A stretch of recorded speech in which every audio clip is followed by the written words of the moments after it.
BBC বাংলার অধিবেশন প্রবাহতে আপনাদের স্বাগত। আজ আপনাদের সাথে লন্ডন স্টুডিও থেকে আছি মানসী বড়ুয়া।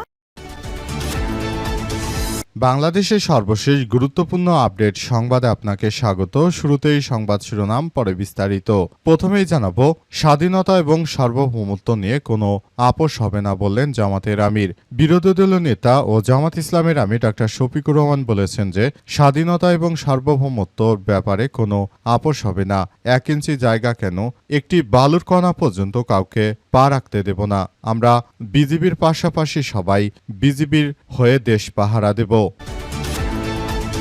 এরপর জানাবো, বিএসএফ এর পশ্চিম 10 জনকে ফেরত পাঠালো বিজিবি। আবারও মৌলভীবাজারের বড়লেখা এবং জুড়ি সীমান্ত দিয়ে বাংলাদেশের দিকে ঠেলে দিয়েছে বেশ কয়েকজন ভারতীয় নাগরিককে। এই ঘটনায় এলাকাবাসী এবং বাংলাদেশের বিজিবির সদস্যরা ভারতের হিন্দুত্ববাদীদের এই সন্ত্রাসী কার্যক্রম রুখে দিয়েছে। এদিকে যুবদল নেতার পর ছাত্রদলের 2 নেতাকেও বহিষ্কার। শ্রমিক ইউনিয়ন নেতাকে পিটে হত্যার ঘটনায় ময়মনসিংহের গৌরীপুর পৌর বাসস্ট্যান্ড এলাকা থেকে উপজেলা শ্রমিক ইউনিয়নের সাবেক সহসভাপতি মানিক মিয়া 40কে ধরে নিয়ে দফায় দফায় পিটে হত্যা করেছে বিএনপির সন্ত্রাসীরা। বিএনপির যুবদলের সহসাধারণ সম্পাদক শোয়েব মুন্সিকে এই ঘটনায় বহিষ্কার হয়েছে। বিএনপি এমনই এই বদমাইশ দলটি, তারা তাদের দলের নেতাকর্মীরা অন্য এক নেতাকে ধরে নিয়ে পিটিয়ে দিনে দুপুরে হত্যা করল। আর এই ঘটনায় তারা বহিষ্কারের নাটক সাজায়। কয়েকদিন পর আবার তারা তাদের এই দলের মধ্যে সন্ত্রাসীদেরকে জায়গা দেয়। বাংলাদেশে এ পর্যন্ত যতগুলো হত্যাকাণ্ড হয়েছে, বিএনপি এর থেকে দায় এড়াতে পারবে না। জানাবো, জলঢাকায় 144 ধারা জারি। নীলফামারীর জলঢাকা উপজেলায় বাস, মিনিবাস ও কোচ শ্রমিক ইউনিয়নের অফিস উদ্বোধনকে কেন্দ্র করে 2 দফার মধ্যে দফায় দফায় হামলা ভাঙচুর সংঘর্ষের ঘটনায় 144 ধারা জারি করেছে উপজেলা প্রশাসন।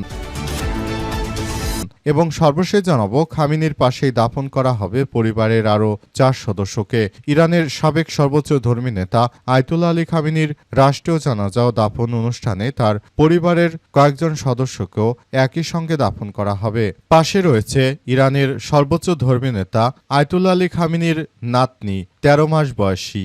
ইসরায়েলের হামলায় সেই শিশুটিও মারা গিয়েছিল। প্রিয় দর্শক, এতক্ষণ শুনছিলেন সংবাদ শিরোনাম, এবারে বিস্তারিত। তবে তার আগে বন্ধুরা, অনুরোধ থাকবে এই সংবাদটিতে একটি লাইক দিন। এই চ্যানেলে আপনি নতুন হয়ে থাকলে আমাদের সংবাদটি দেখতে দেখতে চ্যানেলটি সাবস্ক্রাইব করে রাখুন। কমেন্ট করে বন্ধুরা আপনার মূল্যবান মতামত জানিয়ে দিন আপনি বিশ্বের কোন দেশ থেকে বা বাংলাদেশের কোন স্থান থেকে আমাদের সংবাদটি দেখছেন এবং শুনছেন। আর বন্ধুরা, সংবাদটি আপনার সোশ্যাল মিডিয়া ফেসবুকে শেয়ার করে বন্ধুদেরও দেখার সুযোগ করে দিন। আজকের এই সংবাদ সম্পর্কে আপনার মূল্যবান মতামত কমেন্ট বক্সে কমেন্ট করে জানিয়ে দিন। গাজা যুদ্ধে আপনি যদি নিরীহ ফিলিস্তিনিদের ভালোবেসে থাকেন বন্ধুরা, কমেন্টে ইয়েস লিখে পুরো বিশ্বকে আমাদের এই তাজা আপডেটটি দেখার সুযোগ করে দিন। এবারে বিস্তারিত। ক্ষমতায় বসে জুলাই চেতনা অস্বীকার করছে বিএনপি। স্বাধীন সার্বভৌমত্ব নিয়ে কোনো আপোষ হবে না, মতবিনিময় সভায় বললেন জামাতের আমির। বাংলাদেশ জামাত ইসলামের আমির ডাক্তার শফিকুর রহমান জানিয়েছেন যে বাংলাদেশে যে ধরনের কার্যক্রম শুরু হয়েছে, সেটা বিএনপি যেটা শুরু করেছে সেটা কোনোভাবেই গ্রহণযোগ্য নয়। তারা দেশের মানুষের সঙ্গে যে প্রতারণা করেছে, সেই প্রতারণা কখনোই মেনে নেওয়া যায় না। বাংলাদেশটাকে সুন্দরভাবে গড়ে তোলার মধ্য দিয়ে আমাদের সবাইকে এগিয়ে যেতে হবে। পুরো বাংলাদেশটাকে আমরা সুন্দর একটি পরিস্থিতির মধ্য দিয়ে নিয়ে যেতে চাই দেশটা আমাদের। সুতরাং দেশের সার্বভৌমত্বকে রক্ষা করার জন্য আমরা সবাই বিজিবি হয়ে, তারপর বিজিবির সঙ্গে কাঁধে কাঁধ মিলিয়ে আমরা ভারতের এই ষড়যন্ত্র রুখে দেব। তারা বাংলাদেশে যেভাবে পুশিনের চেষ্টা করছে, তারা যেভাবে ষড়যন্ত্র শুরু করেছে, সেই ষড়যন্ত্র আসলে কোনোভাবেই গ্রহণযোগ্য নয়। দেশের প্রতিটি মানুষকে এই বিষয়গুলো বোঝাতে হবে যে বাংলাদেশ এখন আর আগের জায়গায় নেই। আগের মতো শেখ হাসিনার ফ্যাসিস্টের মতো নেই। বাংলাদেশ এখন বাংলাদেশের জায়গায় রয়েছে এবং এদেশ নিয়ে কেউ চক্রান্ত করবে, তাদের সেই চক্রান্ত আসলে মেনে নেওয়া হবে না বলে জানানো হয়েছে। জামাতের আমির আরও জানিয়েছেন যে দেশটা আমাদের, সুতরাং এই দেশকে নিয়ে কোনরূপ ষড়যন্ত্র আমরা বরদাস্ত করব না। বিএনপি সব সময় দেশের জনগণের সঙ্গে যে প্রতারণামূলক কার্যক্রম চালাচ্ছে সেই প্রতারণা রুখে দিতে হবে বলে জানিয়েছেন তিনি। বিএসএফের পুশিন 10 জনকে ফেরত পাঠালো বিজিবি। মৌলভীবাজারের বড়লেখা ও জুরি সীমান্তে বিজিবির কঠোর প্রতিরোধের পর ভারত থেকে 10 জনকে পুশিনের চেষ্টা রুখে দিয়েছে বিজিবির সদস্যরা।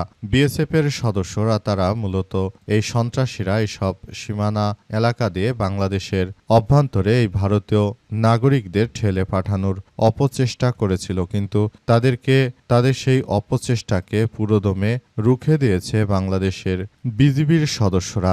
বিজিবি এবং গ্রামবাসীর সদস্যরা মিলে ভারত থেকে যাদেরকে পুশিন করা হয়েছিল তাদেরকে একদম ভারতেই পাঠিয়ে দেওয়া হয়েছে। তারা এখন আর ভারত থেকে বাংলাদেশে ফেরত আসতে পারবে না। আমাদের বিজিবি সদস্যরা সর্বোচ্চভাবে সতর্ক অবস্থানে রয়েছে। ভারতের হিন্দুত্ববাদী কুখ্যাত নরেন্দ্র মোদী সন্ত্রাসী যখনই ক্ষমতায় এসেছে তখন থেকেই মূলত বাংলাদেশের বিরুদ্ধে বিভিন্নভাবে ষড়যন্ত্র অব্যাহত রেখেছে। বিশেষ করে ভারতের অজিত দোভালের মতো কুখ্যাত সন্ত্রাসীরা যখন বাংলাদেশের বিরুদ্ধে বিভিন্ন বিতর্কিত সিদ্ধান্ত গ্রহণ করতে চায় তখনই তারা এই ধরনের কার্যক্রম চালাতে শুরু করেছে। সেটি আমাদেরকে খুব ভালোভাবে উপলব্ধি করতে হবে।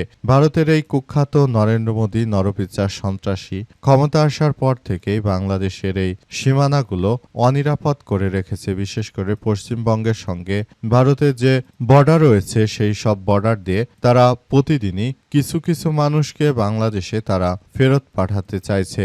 যদি এইভাবে চলতে থাকে তাহলে বাংলাদেশে আরও তারা অন্তত কলকাতা বা অন্যান্য রাজ্য থেকে ধরে এনে 7 থেকে 10 কোটি মানুষকে বাংলাদেশে ঢুকিয়ে দেবে। বাংলাদেশে এমনিতে জনসংখ্যা বিপুল পরিমাণ, এরপর যদি এসব মানুষেরা বাংলাদেশে ঢুকে পড়ে তাহলে ভবিষ্যতে বাংলাদেশের অবস্থা আরও খুবই ভয়াবহ বিপজ্জনক পরিস্থিতির মধ্যে পড়তে পারে। তাই এখনই বিজিবির সদস্যদেরকে সর্বাত্মকভাবে সহযোগিতার মধ্য দিয়ে মূলত আমাদের সবারই এগিয়ে যাওয়া উচিত। আমরা যদি এখনই এইসব বিষয়গুলো নিয়ে কাজ করতে না পারি ভবিষ্যতে ভারতের হিন্দুত্ববাদীরা আরও অনেক বেশি তারা আহ্লাদ পেয়ে যাবে। তারা আসলে এমন কিছু করতে চলেছে যাতে করে সারা বিশ্বের বুকে এই হিন্দুত্ববাদীরা বাংলাদেশকে একটি অস্থিতিশীল এবং অকার্যকর রাষ্ট্র হিসেবে সবার সামনে প্রতিষ্ঠিত করতে পারে। কিন্তু আমাদের ভুলে গেলে চলবে না যে ভারতের এই কুখ্যাত উগ্রবাদী হিন্দুত্ববাদীদের বিরুদ্ধে আমরা মুসলিম হিসেবে আমাদের সর্বাত্মকভাবে কার্যক্রম চালিয়ে যেতে হবে। তাদেরকে কোনোভাবেই ছাড় দেওয়া হবে না। যদি তারা এইভাবে ছাড় পেয়ে যায় ভবিষ্যতে তারা আরও বাংলাদেশের মাথায় চড়ে বসবে। তাই এখনই সময়, এখনই এই ভারতের হিন্দুত্ববাদীদের বিরুদ্ধে আমাদের রুখে দাঁড়াতে হবে। আমাদের বিজিবি সদস্যদেরকে সর্বাত্মকভাবে সহযোগিতা করতে হবে দেশবাসীকে, যাতে করে ভারতের এই হিন্দুত্ববাদীরা যাদেরকে বাংলাদেশে পুশিনের চেষ্টা করা হচ্ছে এদের এই পুশিন যেন প্রতিরোধ করা যায় সেই ব্যাপারগুলোই দেখতে হবে। যুবদল নেতার পর ছাত্রদলের 2 নেতাকে বহিষ্কারের নাটক বিএনপির। ময়মনসিংহের শ্রমিক ইউনিয়নকে পিটিয়ে পিটিয়ে হত্যার ঘটনায় বিএনপি আবারও এই নাটকবাজি শুরু করেছে।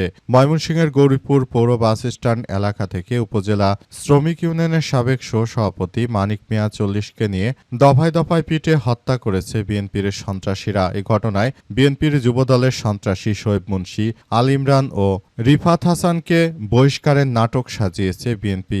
এই ধরনের নাটক দেশের জনগণ দেখতে দেখতে আজ ক্লান্ত হয়ে পড়েছে। তাদের এই চাঁদাবাজি রাহাজানি মানুষ হত্যার ঘটনা মানুষের দেয়ালে পিঠ ঠেকে গেছে। ক্ষমতায় আসতে না আসতে কয়েকদিনের মধ্যেই বাংলাদেশে তারা যা শুরু করেছে সেটা আসলে কোনোভাবেই গ্রহণযোগ্য নয়। আসলে এমন কিছু ঘটনা তারা শুরু করেছে যেটা দেশের মানুষকে হতচকিত করেছে। এই ধরনের কার্যক্রম চলতে থাকলে বাংলাদেশ যে আবার এক ভয়াবহ সংকটের মধ্যে পড়ে যাবে সেটি এখন পর্যন্ত আসলে ঠিকঠাক মতোই হচ্ছে। হচ্ছে। এভাবে রাষ্ট্র চলতে পারে না। এভাবে যদি রাষ্ট্র ব্যবস্থা চলে তাহলে বাংলাদেশ আবারও সেই দুর্নীতিতে ১ নম্বর চ্যাম্পিয়ন হবে খুব দ্রুত। শ্রমিক ইউনিয়নের নেতাকে বিএনপির এই যুবদলের নেতা পিটিয়ে পিটিয়ে হত্যা করেছে তার এইচএসসি পরীক্ষার্থী ছেলে।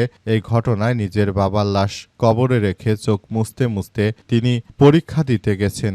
এই ধরনের নরপৈশাসিক কর্মকাণ্ড এদেশে বিএনপি যেটা শুরু করেছে সেটা কখনোই আসলে মেনে নেওয়া যায় না। তারা মূলত যে ধরনের কার্যক্রম চালাচ্ছে সেটি আমাদের জন্য এক ভয়াবহ বিপর্যয়কর পরিস্থিতি বয়ে আনছে। বাংলাদেশের মানুষ বিএনপির এই অত্যাচারে অতিষ্ঠ হয়ে পড়েছে। কবে যে তাদের অত্যাচার শেষ হবে আল্লাহই ভালো জানে। কারণ সাভারে এক কিশোরের 2 চোখ অন্ধ করে দিয়েছে বিএনপি নেতা। পাশাপাশি খুলনা অঞ্চলে তো ব্যাপক আকারে গোলাগুলির ঘটনায় বেশ কয়েকজন মারা গেল। চট্টগ্রামেও একই অবস্থা। এভাবে যদি চলতে থাকে তাহলে ভয়াবহ বিপর্যয়ের মধ্য দেশ পড়ে যাবে, সেটি আর বলার অপেক্ষা রাখে না।